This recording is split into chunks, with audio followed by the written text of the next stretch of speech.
उत्तर पूर्व की सालों साल अपनी भारत सरकार से एक ही शिकायत रही है कि उनके विवादों और उनके विकास पर केंद्र सरकार का ध्यान नहीं जाता और इसी नाराजगी को खत्म करने के लिए मौजूदा भारत सरकार ने एक बड़ा विवाद सुलझा लिया, जिसकी तारीफ दुनिया में हो रही है।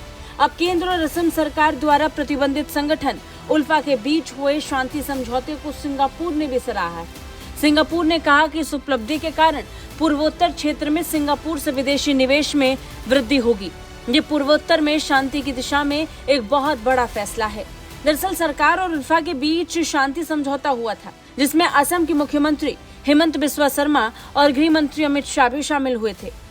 भारत में पदस्थ सिंगापुर के उच्चायुक्त साइमन वोंग ने ट्विटर पर ट्वीट करते हुए लिखा कि उल्फा के साथ त्रिपक्षीय शांति समझौता सराहनीय है।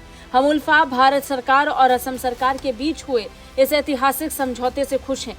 इससे सिर्फ असम ही नहीं बल्कि पूरे पूर्वी भारत में शांति स्थापित होगी और सिंगापुर सहित बाकी विदेशी निवेशकों को पूर्वोत्तर में निवेश के लिए बढ़ावा मिलेगा।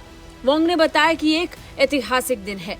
इससे पहले प्रधानमंत्री नरेंद्र मोदी ने ट्वीट कर कहा था कि असम की शांति और विकास की यात्रा में यह समझौता बहुत जरूरी है। ये मील का पत्थर है। ये समझौता असम में स्थायी प्रगति का मार्ग प्रशस्त करता है। उन्होंने कहा कि ये ऐतिहासिक उपलब्धि है जिसमें शामिल लोगों के प्रयासों की उन्होंने सराहना भी की। बता दें 40 साल में यह पहली बार था जब सशस्त्र उग्रवादी संगठन उल्फा से भारत और असम सरकार के नुमाइंदों के बीच शांति समाधान समझौते पर हस्ताक्षर हुए थे।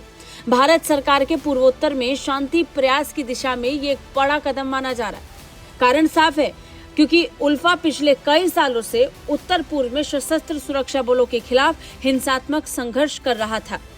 असम में ये एक बहुत बड़ा रोड़ा था और अब उल्फा यानी United liberation front of Assam के एक धड़े के 20 नेता पिछले एक हफ्ते से दिल्ली में थे और इस समझौते पर साइन कर दिया।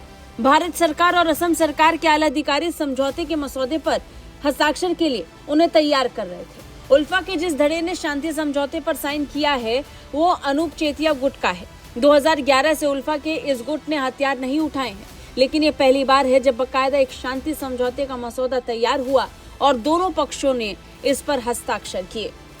बता दें पूर्वोत्तर में सशस्त्र उग्रवादी संगठनों से इस साल भारत सरकार का ये चौथा बड़ा समझौता था।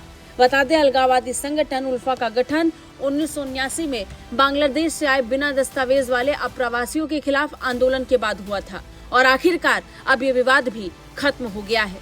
ब्यूरो रिपोर्ट, भारत तक।